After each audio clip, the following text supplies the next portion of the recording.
Hey, what's up, everybody? Back to you with another video for you here today, just making sure that it's recording, and it is.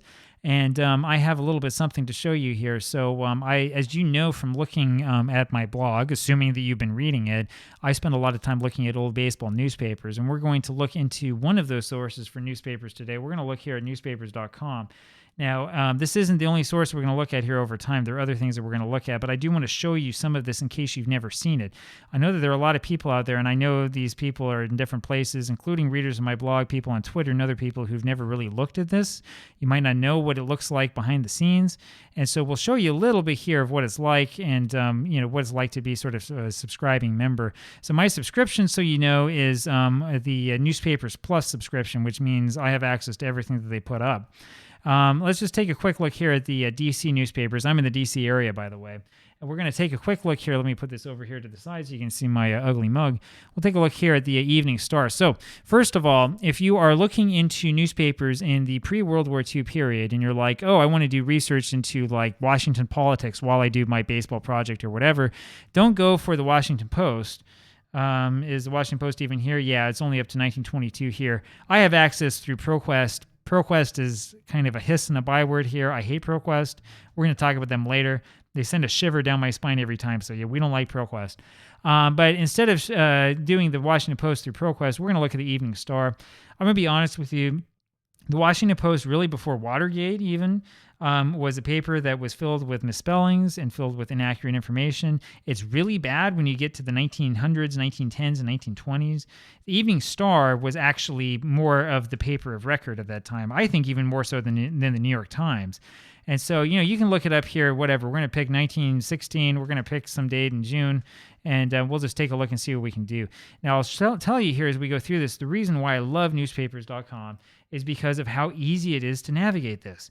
This is exactly what we want. What we had there is we had the opportunity to look at any page. I can click or bring this back up by just clicking down here. I'll show you again. Click on the date. Brings you up the newspaper, and you can click to any page you want. You can say, oh, there's a photo here. I wonder what this photo is. Oh, it's the wife of Justice Hughes at her home. And this is Mrs. Charles E. Hughes, blah, blah, blah, blah, blah.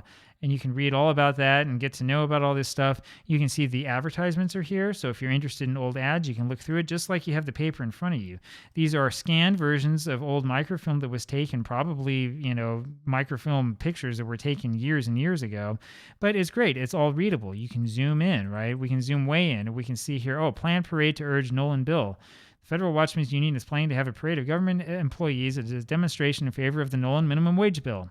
Great, interesting stuff. This is 1916. I bet you didn't know that was happening in 1916. I sure didn't, right? And it's great. You can flip through from one page to the next if you want. You can go to a specific page if there's something you see that you want.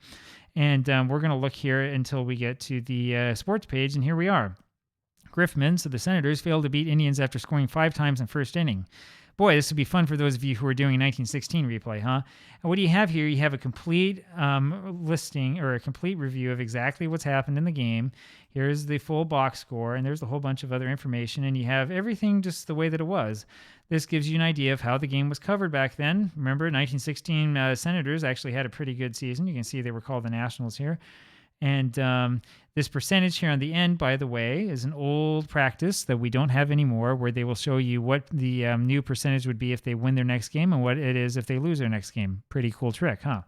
So that gives you a little bit of an idea. Now, there's some cool stuff that you can find here that you probably don't know about that I do want to show because people are not aware of this stuff. The big one, first one, is in Cincinnati here. If we go look at the Cincinnati Enquirer in 1900, the 1900 Cincinnati Enquirer was probably the best baseball newspaper in the country, but the problem that we have is that it's a little bit less than readable. So let's not look at June. Let's look at July sometime. Let's see if we can find one that's not totally faded out. So the problem is that if it's faded, we can't exactly go back. Nobody has the originals of these, obviously. But here you go. We're going to zoom out here and give you sort of an idea of what it is. So you can see parts of this are faded. You're not going to be able to read more into this. This is... what is this on the side? Yeah, this is about boxing, which was a major sport in those days. This is also more boxing news. Some of you might be interested in that. I'm actually a little bit interested in that, but we're going to look at baseball instead. And you can see, that you can read exactly what's going on here. You can go through, you can read actually the entire article. This is one of the good quality scans. Even this part here that's sort of blackened out, if we zoom really close in, we can actually make out sort of what it says. It's a little bit too close, it's kind of blurry. But you can read through the whole thing. The cool thing about the Cincinnati Enquirer, especially in 1900, is that they had complete coverage of not only what was happening in Cincinnati, but what was happening elsewhere. So long ago, when I was doing my 1900 replay for using NPIII, I wanted to get full transactions. And the way I did this is I took a little bit of time every day and I would go through these papers. I would try to go through hometown papers for each team. And I realized after a while that for transactions, what I really needed to do was start with the Cincinnati Enquirer for each day. And it would give me an idea of what was happening. And then I could figure out from there, okay, where are the holes at? Where is there possibly a transaction? And I can go into the papers for each team directly. You can see here that there's this part in the middle. Hopefully you can see this. Depends on what you're watching on.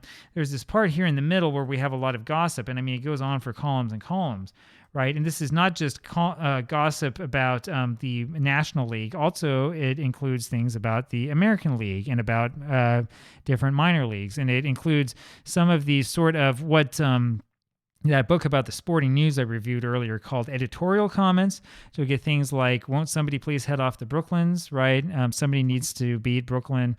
A little comment about Honus Wagner. He only needs 4 more hits to reach the century mark in safety. So 4 more hits to reach 100 hits. And it has just little bits of information here and there, right?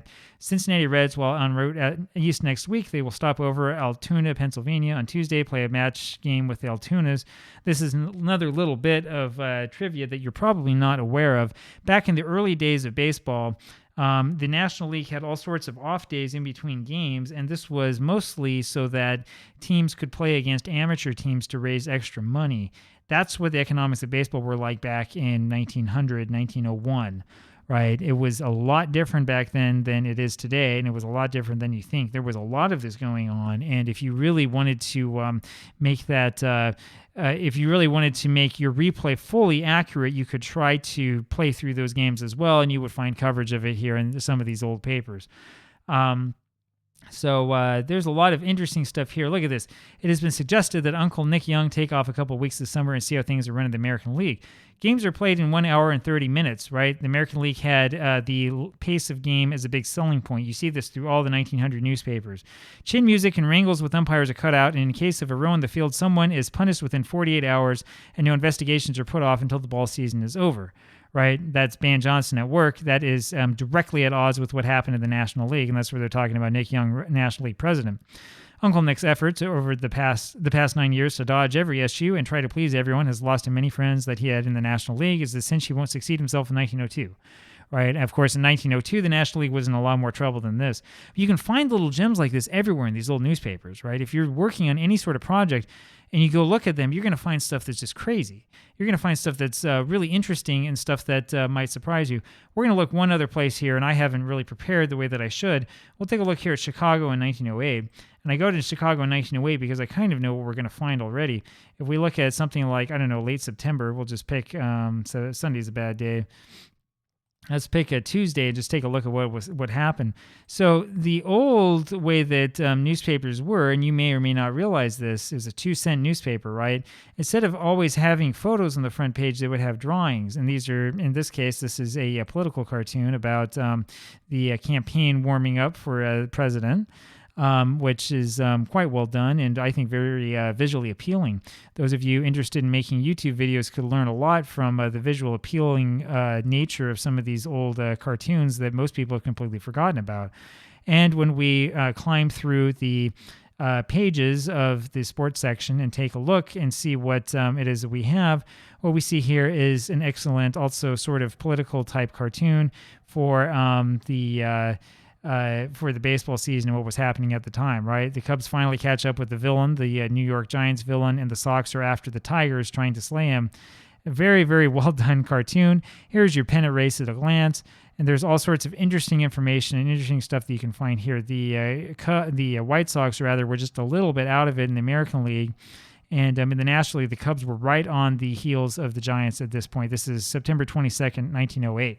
Now, I love this stuff. I love this stuff so much. I mean, I would have a real hard time in my life if I didn't have access to these newspapers, because I spend a lot of time reading them. I spend a lot of time just looking at them.